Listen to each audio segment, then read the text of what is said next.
Bismillah. Assalamualaikum warahmatullahi wabarakatuh.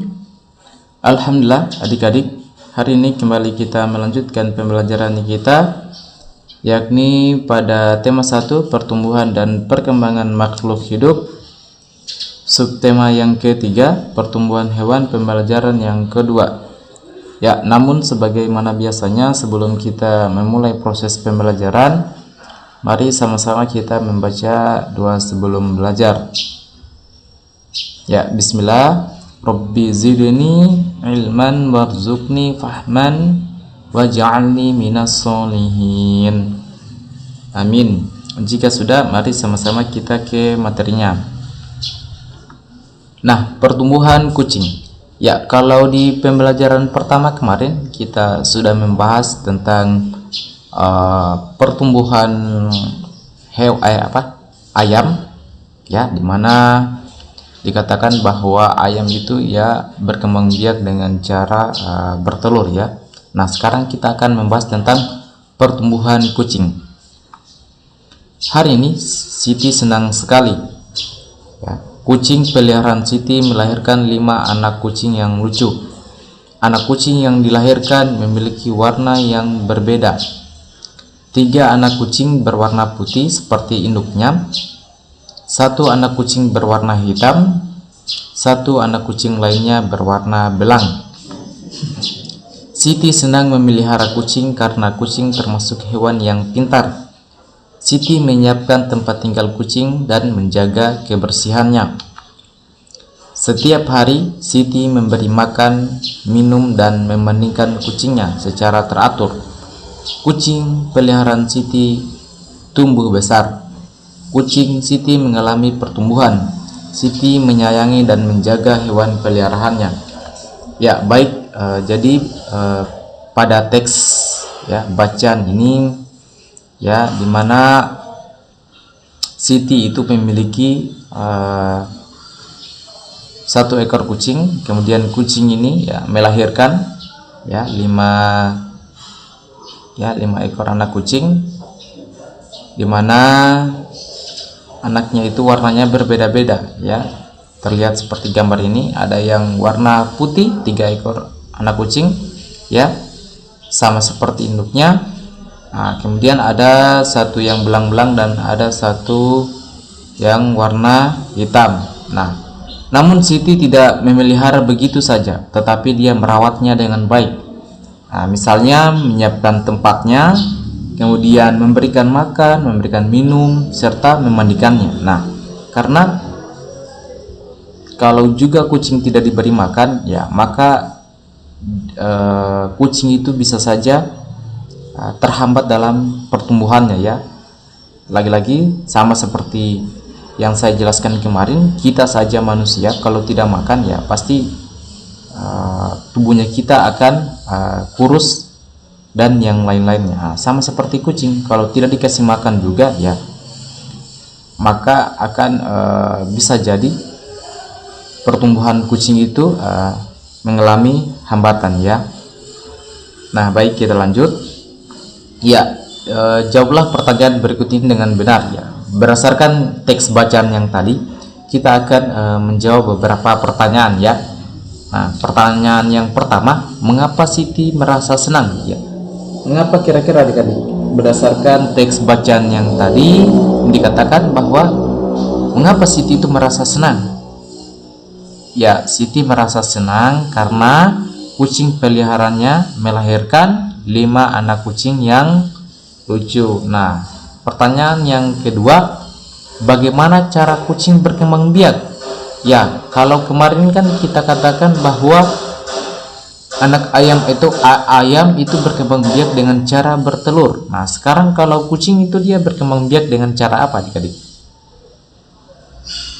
Ya, jadi kucing itu berkembang biak dengan cara melahirkan. Nah, pertanyaan yang berikutnya, berapa banyak anak kucing yang dimiliki Siti? Ya, 5 anak kucing. Nah, ada berapa jenis warna anak kucing? Ada berapa? Ya, ada 3, ya. Dimana 3 anak kucing berwarna putih seperti induknya, 1 anak kucing berwarna hitam, kemudian 1 anak kucing lainnya berwarna belang. Nah, pertanyaan terakhir, apa saja faktor yang mempengaruhi pertumbuhan kucing? Kira-kira apa saja adik-adik faktor yang mempengaruhi pertumbuhan kucing? Ya, faktornya itu adalah makanan, minuman, tempat hidup, atau kandang. Nah, ini adalah faktor yang mempengaruhi pertumbuhan kucing ya. Karena seperti yang saya jelaskan tadi, bahwa kucing juga itu membutuhkan makan dan minum ya. Kucing merupakan hewan yang berkembang biak dengan cara melahirkan ya. Kulit kucing ditumbuhi rambut. Kucing bernapas dengan paru-paru. Amati di sekitar sekolahmu atau amati di sekitar tempat tinggalmu, adakah hewan yang memiliki kesamaan ciri-ciri dengan kucing ya. Dikatakan tadi bahwa kucing itu dia berkembang biak dengan cara bertelur, kemudian kulitnya itu dipenuhi dengan rambut atau bulu, kemudian yang terakhir bahwa kucing itu bernapas dengan paru-paru. Nah, kira-kira ada tidak hewan yang memiliki kesamaan dengan ciri-ciri kucing? Nah, baik. Nah, ini saya kasih contoh ya. Hewan yang berkembang biak dengan cara melahirkan. Nah, di sini ada beberapa selain kucing yang berkembang biak dengan cara melahirkan. Sini ada misalnya sapi, paus, macan, kelinci, dan lumba-lumba. Nah, perkembangbiakan ini dengan cara melahirkan biasa disebut dengan perkembangbiakan vivipar. Nah, kemarin kalau saya tidak salah pada subtema yang ke-1 ya, kalau tidak salah, ini kita sudah bahas ya bahwa pengelompokan hewan ya, ada yang vivipar, ovivipar ya. Itu kemarin kita sudah bahas ya. Jadi untuk yang melahirkan itu adalah perkembangbiakan vivipar ya. Ini adalah contoh-contoh hewan yang berkembang biak dengan cara melahirkan selain kucing. Nah, kuda memiliki ciri-ciri yang sama dengan kucing. Kuda termasuk hewan yang berkembang biak dengan cara melahirkan. Kulit kuda juga ditumbuhi rambut. Anak kuda mengalami pertumbuhan sehingga menjadi kuda dewasa. Kuda memiliki badan dan tenaga yang sangat kuat. Kemampuan kuda dalam berlari pun sangat baik ya. Jadi dikatakan bahwa kuda itu juga hampir sama ciri-cirinya dengan kucing ya, dimana dia juga di bulunya di badannya memiliki bulu atau rambut. Kemudian juga dia berkembang biak dengan cara melahirkan. Selain itu juga kuda memiliki badan dan tenaga yang sangat kuat, dan kemampuan kuda dalam berlari pun sangat baik ya. Dapatkah kamu berlari dan melompat seperti kuda? Ya, kira-kira ya bisa tidak adik-adik itu berlari atau melompat seperti kuda walaupun tidak tinggi lah ya. Sekarang kita akan coba melatih itu berlari dan melompat dengan cara melakukan permainan ya. Nah, di sini adalah namanya permainan lompat tali ya, permainan lompat tali. Nah, siapkan karet sebagai pengganti papan lompatan ya. Beri tanda permulaan berlari dan melompat. Pilihlah 2 orang yang bertugas memegang karet. Cobalah berlari dan melompat. Tinggi karet dapat ditambah sampai batas yang dapat kamu lompati ya. Jadi yang pertama kita siapkan dulu karet ya sebagai pengganti papan lompatan ya. Kemudian beri tanda permulaan ya, misalnya start dari jauh ya bisa. Kemudian pilih 2 orang temannya yang bertugas untuk memegang tali seperti ini ya, memegang tali atau memegang karet seperti ini. kemudian kamu berlari lalu lompat ya melewati karet ini. Nah, kemudian tinggi dari karet juga itu dapat ditambah ya. Misalnya yang pertama seperti ini tingginya ya, kemudian yang kedua seperti ini. Oke, ini bisa ditambah tinggi lagi tergantung dari batas kemampuan lompatan yang kamu miliki ya. Nah, sampai batas manakah yang kamu dapat melompat? Apakah kamu dapat memperhatikan bahwa kemampuan setiap orang berbeda-beda? Ya, tentunya tinggi lompatan kamu dan temanmu itu pasti berbeda ya. Misalnya kamu itu lompat misal setinggi 1 meter. Nah, kemudian kalau temanmu ternyata dia tidak sampai 1 meter. Nah, ini menandakan bahwa tinggi lompatan atau kemampuan ya setiap orang dalam melakukan lompatan itu berbeda-beda ya. Setiap orang mempunyai kemampuan yang berbeda-beda. Ada yang dapat melompat setinggi pinggang juga kepala, ada juga yang belum bisa melompat. Kita harus menghargai perbedaan kemampuan teman kita.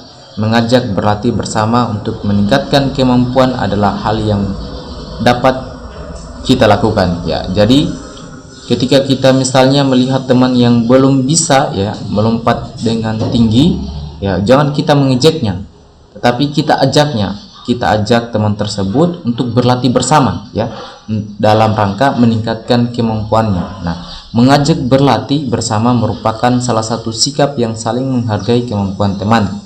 Jika kita selalu menjaga sikap saling menghargai, maka kita dapat menjalin pertemanan dengan baik.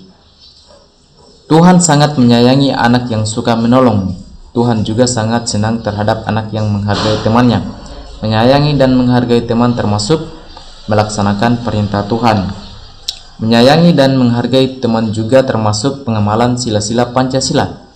Tahukah kamu menghargai dan menyayangi termasuk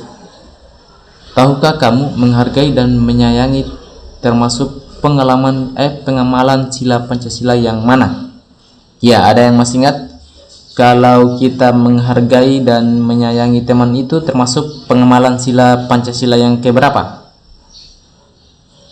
Ya, yang kedua ya, kemanusiaan yang adil dan beradab. Nah, kalau seandainya dia Tuhan sangat menyayangi anak-anak suka menolong, Tuhan juga sangat senang terhadap anak-anak yang menghargai temannya, itu termasuk pengamalan sila pertama Pancasila ya. Nah ini ya butir-butir dari Pancasila ya. Pada pembelajaran yang keberapa ya? Ini saya sudah lampirkan juga.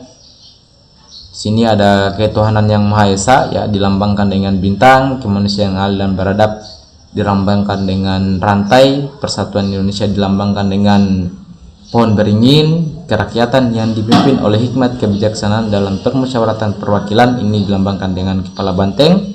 Dan keadilan sosial bagi seluruh rakyat Indonesia dilambangkan dengan padi dan kapas. Nah, pemaknaan atau pengamalan dari sila-sila Pancasila ini saya harap adik-adik itu lebih dipahami lagi ya, karena kemarin soal evaluasinya ada beberapa yang masih keliru dalam pengamalan sila-sila Pancasila ya. Oke, baik. Nah, ini ada tugas ya. Oke, tugas diskusi. Nah, caranya adalah kamu melihat temanmu mengalami kesulitan saat mengikuti permainan lompat tali. Nah, sikap apa yang kita lakukan gitu? Kalau misalnya kita melihat ada teman kita sangat kesulitan dalam melakukan permainan lompat tali. Nah, ini silakan adik-adik diskusi lalu jawab di buku tugasnya ya. Nah, ini juga. Oke. Ya, baik adik-adik. Mungkin untuk pertemuan kali ini kita cukupkan. Semoga apa yang dapat saya sampaikan tadi kalian dapat pahami dengan baik. Ya, sebelum kita tutup sebagaimana biasanya, mari sama-sama kita membaca doa kafaratul majelis. Subhanakallahumma wa bihamdika Asyhadu an la ilaha illa anta astaghfiruka wa atubu ilaik. Saya tutup dengan ucapan wabillahi taufiq wal hidayah. Wassalamualaikum warahmatullahi wabarakatuh.